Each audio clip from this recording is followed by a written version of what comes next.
गोदी मीडिया का स्तर धीरे धीरे नीचे गिरता जा रहा है। जब से सत्यपाल मलिक जी ने पुलवामा हमले का खुलासा किया है, अंजना ओम कश्यप का कहना है कि आप हमें सबूत दिखाइए, उसके बाद हम इस पर बहस करेंगे। तो दोस्तों, इस वीडियो में मैं बहुत सारे सबूत दिखाऊंगा कि हाँ, पुलवामा हमले में कितनी अनदेखी की गई, और ये भी बताऊंगा कि आखिर गोदी मीडिया क्यों नहीं करना चाहता बहस, क्योंकि पुलवामा हमले को लेकर पुलवामा हमले के गार्जियन वाले भी चाहते कि इस मामले में जांच हो, और कुछ ऐसे डिबेट जो कि गोदी मीडिया बिना सबूत के चीख चीख कर करती है। लेकिन ये सब जानने से पहले आपको अंजना ओम कश्यप की सच्चाई जाननी होगी, तभी आपको ये मामला समझ में आएगा।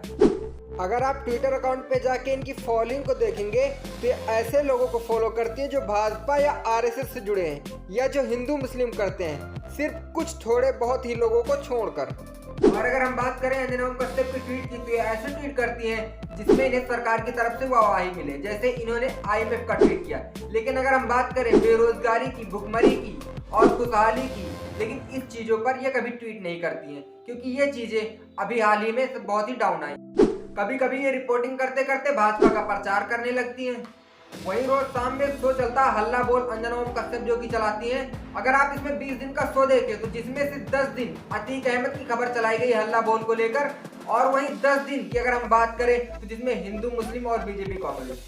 बल्कि असल मुद्दे ये नहीं थे, असल मुद्दा सत्यपाल मलिक का था, असल मुद्दा धरना पर बैठे खिलाड़ियों का था, असल मुद्दा बेरोजगारी, भुखमरी और स्वास्थ्य सेवाएं थी। लेकिन इन चीजों को इन लोगों ने नकार दिया गया है। और अगर आप इनकी यूट्यूब के थंबनेल देखें तो ऐसा लगता है कि जैसे विपक्ष बीजेपी से न लड़ रहा हो, ये विपक्ष से लड़ रही हो।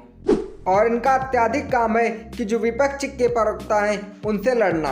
अगर किसी ने मोदी जी के बारे में या बीजेपी गवर्नमेंट के बारे में कोई भी सवाल कर दिया तो उसका जवाब बीजेपी प्रवक्ता के पास हो न हो, लेकिन इनके पास जरूर होता है। आधे से ज्यादा काम तो बीजेपी प्रवक्ता का ये कर देती हैं, क्योंकि इन लोगों ने मोदी जी को इंडिया के पापा मान रखा, और मोदी जी हैं जो कि वर्ल्ड कप दिलाते हैं। तभी तो ये धरना पे बैठी खिलाड़ियों की बात नहीं कर रहे हैं, इन्हें हर एक बात पे सबूत चाहिए। वहीं रिया और आर्यन खान के मामले में इन्हें कौन से सबूत मिल गए थे जो चिल्ला चिल्ला के बहस कर रहे थे? आप ये 2 वीडियो देखिए और फिर मुझे बताइए कि इन्हें कौन से सबूत दे दिए गए थे जिस पर ये बहस कर रही है। आहिस्ता आहिस्ता दौलत जुटाती शाइस्ता।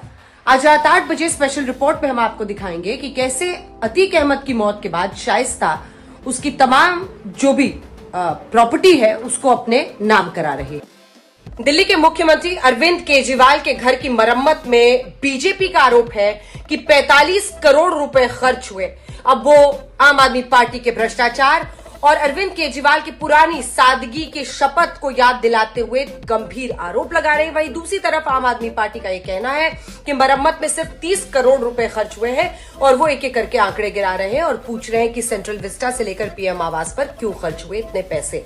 आज इसी पर हल्ला बोल शाम 6 बजे। अब हम बात करते हैं पुलवामा हमले के और सत्यपाल मलिक के खुलासे की। 23 तारीख को अतीक अहमद की डिबेट चल रही थी। उसी बीच में एसपी प्रवक्ता ने जब पुलवामा हमले के बारे में पूछा कि आप लोग इस चीज के बारे में बहस क्यों नहीं करती हैं, तो अंजना ओम कश्यप ने कहा कि हमें सबूत दिखाइए, हम 4 घंटे बहस करेंगे। अब सबूत दिखाने वाले सत्यपाल मलिक जी, जिन्होंने अपना इंटरव्यू दिया, आप जान लीजिए सत्यपाल मलिक जी कब कब और क्या क्या रहे हैं। सत्यपाल मलिक जी कई राज्यों के राज्यपाल रह चुके हैं, लोकसभा सांसद रह चुके हैं, राज्यसभा सांसद रह चुके हैं, लेकिन जब ऐसे लोग खुलासे करते हैं तब भी इन्हें सबूत चाहिए। अब ये वही अंजना ओम कश्यप सबूत मांग रही है जिनका कहना था कि मोदी जी और अमित शाह के बीच धारा 370 हटाने के पीछे अगर कोई तीसरा आदमी है तो वो है सत्यपाल मलिक जी। उत्तर को अब तक भारत और कश्मीर के बीच सबसे ऊंची दीवार मानती रही, वो दीवार अब गिर गई है। अगर इसका श्रेय प्रधानमंत्री नरेंद्र मोदी और साथ ही अमित शाह को जाता है, तो एक तीसरा व्यक्ति जिसकी भूमिका बेहद अहम रही, वो इस वक्त हमारे साथ है। स्वागत है, हमारे साथ जम्मू कश्मीर के पूर्व राज्यपाल सत्यपाल मलिक जी हैं। चलिए अब हम वापिस आते हैं पुलवामा हमले के मुद्दे पर। मलिक जी के खुलासे के बाद पुलवामा हमले के कई परिजनों ने उठाए सवाल। मारे गए सैनिकों में से परशुराम के पिता भागीरथ ने दवायर को बताया कि 14 फरवरी 2019 को पुलवामा हमले के बाद कई ऐसे सवाल हैं जो उन्हें परेशान कर रहे हैं। उन्होंने कहा कि मलिक के खुलासे के बाद इस बात के विश्वास की पुष्टि होती है कि सरकार द्वारा रचा गया यह एक राजनीतिक स्टंट था। परशुराम जी कहते हैं, मुझे 100% विश्वास है यह सब सत्ता में बने रहने के लिए किया गया है। मोदी जी ने कुर्सी पाने के लिए ये किया है। घटना के दिन क्या हुआ इस बारे में बताते हुए उन्होंने पूछा, करीब 200 किलोग्राम विस्फोटकों से लदा एक वाहन कैसे कहीं से निकलकर जवानों को ले जा रही बस को उड़ा सकता है। परशुराम ने गुस्से में पूछा कि उस वक्त मोदी जी क्या कर रहे थे, क्या सो रहे थे। जैसे कि सत्यपाल मलिक जी ने बताया कि पुलवामा हमले के बाद जब मैंने मोदी जी से बात की, मैंने कहा कि ये हमारी गलती से हुआ, हालांकि किया तो पाकिस्तान ने था लेकिन ये हमारी गलती थी। अगर हम उन्हें एयरक्राफ्ट दे देते तो ये हमला ना होता। तो मोदी जी ने कहा अभी तुम चुप रहो। वहीं अगर हम बात करें पुलवामा हमले के सबूतों की, पुलवामा हमले की चेतावनी देने वाली 11 खुफिया सूचनाओं की अनदेखी की गई और इस चीज का खुलासा फ्रंटलाइन की जांच में हुआ है। और मोदी सरकार से वो 3 सवाल जिसका जवाब अभी तक मोदी जी ने नहीं दिया है। पहला, खुफिया इनपुट और जैश की धमकी को अनदेखा क्यों किया गया।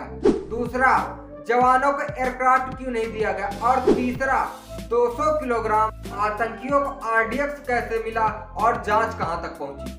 मोदी मीडिया क्यों चुप है, इस चीज को लेकर कांग्रेस की प्रवक्ता सुप्रिया सुळे ने बड़ी दिलचस्प बात की और बहुत बड़ा खुलासा किया है। दोस्तों, मैं आप लोगों से आग्रह करूंगा कि इस वीडियो को ज्यादा से ज्यादा शेयर करें ताकि सच लोगों के सामने आए।